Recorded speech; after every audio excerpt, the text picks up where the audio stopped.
Araku parliament నుంచి మొదలు పెడితే అరకు పార్లమెంట్ ఖచ్చితంగా వైఎస్ఆర్ కాంగ్రెస్ పార్టీ గెలవబోతుంది అనేది నాగన్న వేస్తున్న అంచనా. అరకు పార్లమెంట్ పరిధిలోని మొత్తం 7 అసెంబ్లీ నియోజకవర్గాల్లో కూడా వైఎస్ఆర్ కాంగ్రెస్ పార్టీకి సంబంధించిన అభ్యర్థులు విజయం సాధించబోతున్నారు అనేది నాగన్న చెప్తున్నమాట.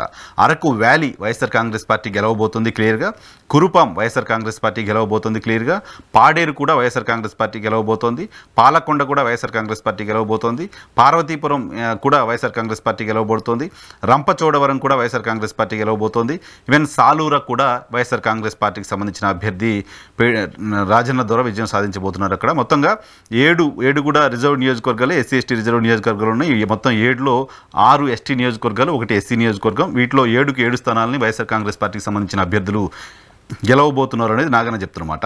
సో అంతేకాదు అరకు పార్లమెంట్ స్థానాన్ని కూడా వైఎస్ఆర్ కాంగ్రెస్ పార్టీ గెలవబోతుంది అనేది ఆయన వేస్తున్న అంచనా. ఇక